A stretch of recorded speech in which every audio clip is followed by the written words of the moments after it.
Good morning students, welcome to class 8 विषय Hindi grammar part 12 वाच्य। वाच्य को बच्चों वॉइस भी बोलते हैं।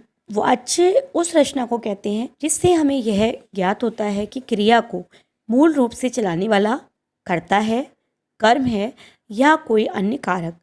हिंदी में वाच्य बच्चों 3 प्रकार के होते हैं, जैसे कृतवाच्य, कर्मवाच्य और भाववाच्य। अब सबसे पहले हम कृतवाच्य के बारे में जानेंगे, अर्थात एक्टिव वॉइस। कृतवाच्य में क्रिया को करने वाला कर्ता की प्रधानता होती है, अर्थात कृतवाच्य के वाक्यों में क्रिया को करने वाले कर्ता की प्रधानता होती है और कर्ता के क्रिया कर्ता के अनुसार ही चलती है। जैसे गगन सो रहा है, तो इसमें बच्चों गगन क्या है? कर्ता। तो गगन पुल्लिंग है तो क्रिया भी पुल्लिंग की लगे है।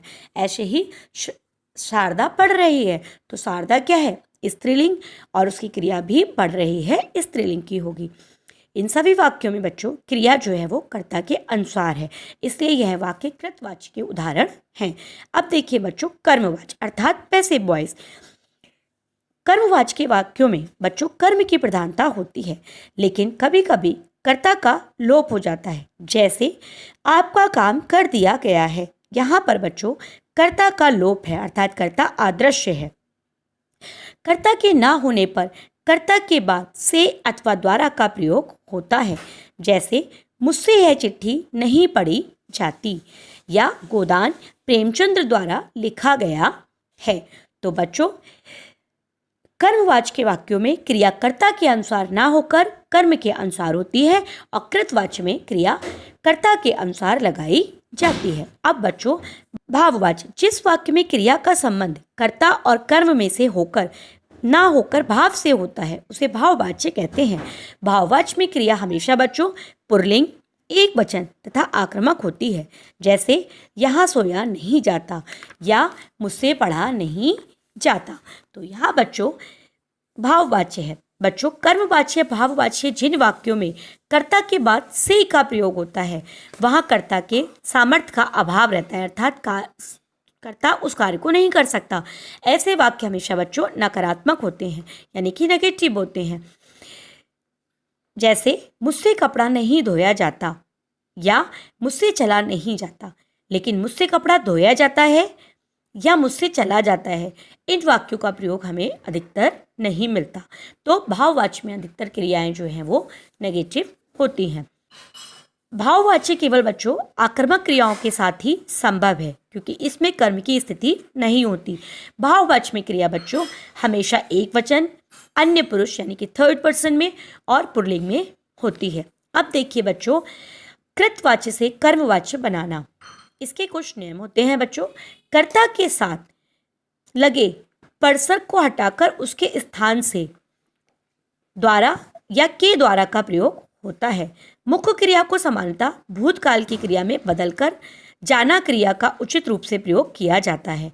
यदि कर्म के साथ कोई परसर्ग हो अर्थात कारक चिन्ह हो तो उसे हटा दिया जाता है। जैसे अब देखिए उदाहरण, कृतवाच्य रवि पुस्तक पढ़ता है। अब बच्चों हम इसे कर्मवाच्य में बदलेंगे तो क्या होगा? रवि के द्वारा पुस्तक पढ़ी जाती है। या दलजीत ट्रक चलाता है, तो ये बच्चों कर्मवाच्य में बदला जाएगा, दलजीत द्वारा ट्रक चलाया जाता है या दलजीत के द्वारा ट्रक चलाया जाता है। ओके, अब देखिए बच्चों कर्मवाच्य से कृतवाच्य में बदलना। अब कर्मवाच्य में बच्चों के द्वारा या द्वारा लगाया जाता है। जैसे छात्रों द्वारा गृह कार्य किया गया। अब बच्चों जब हम कृतवाच्य में बदलेंगे तो यहाँ से के द्वारा हट जाएगा, तो क्या हो जाएगा वाक्य? छात्रों ने गृह कार्य किया। गार्ड के द्वारा ट्रेन रोकी गई, तो क्या होगा? किसने ट्रेन रोकी? गार्ड ने। तो कृतवाच्य में क्या बदल जाएगा? गार्ड ने ट्रेन रोकी। अब बच्चों देखिए कृतवाच्य से भाववाच्य बनाने के नियम। कर्ता के साथ से द्वारा जोड़ा जाता है और क्रिया को एक वचन, पुल्लिंग, अन्य पुरुष में किया जाता है। जैसे कृतवाच्य मैं चल नहीं सकता, तो भाववाच्य में क्या आएगा बच्चों? मुझसे चला नहीं जाता। यहाँ पर फीलिंग रहेगी। हम चल नहीं सकते, हमसे चला नहीं जाता। गीता बैठ नहीं सकती, गीता से बैठा नहीं जाता। तो बच्चों भाववाच्य में अधिकतर वाक्य जो होते हैं वो नेगेटिव होते हैं। अब बच्चों कर्मवाची के प्रयोग स्थल कि कर्मवाची कहाँ कहाँ पर प्रयोग होता है। कार्यालय के प्रयोग में, बस हड़ताल के कारण कल स्कूल बंद रखा जाएगा। आपका ऋण संबंधी प्रार्थना स्वीकार की जाती है।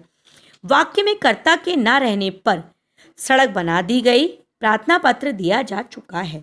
कर्ता के स्थान पर संस्था का होना, सुप्रभात द्वारा लेखकों को अनुदान दिया जाता है या आपको सूचित किया जाता है। तो यहाँ पर बच्चों कर्ता नहीं है लेकिन संस्था का प्रयोग हो रहा है। अधिकार प्रकट करने के लिए कर्मचारियों से सफाई कराई जाए या नर्तकियों से नृत्य करवाया जाए। तो बच्चों यहाँ पर अधिकार प्रकट कराने का प्रयोग भी कर्मवाच्य में होता है। अब बच्चों शॉर्ट में देखिए, वाच्य उस रूप रचना को कहते हैं जिससे यह पता चले कि क्रिया को चलाने वाला कौन है, कर्ता, कर्म या भाव। अर्थात क्रिया कर्ता के अनुसार चल रही है, कर्म के अनुसार चल रही है या भाव के अनुसार चल रही है। वाच्य के बच्चों 3 भेद होते हैं, कृतवाच्य, कर्मवाच्य और भाववाच्य। भाववाच्य में अधिकतर आस्मत्ता का भाव होता है, अर्थात नेगेटिव हमें मिलता है। भाववाच्य की क्रिया सदा अन्य पुरुष, पुल्लिंग और एकवचन में होती है। तो बच्चों आज हमारा वाच्य चैप्टर जो है वो कंप्लीट हुआ।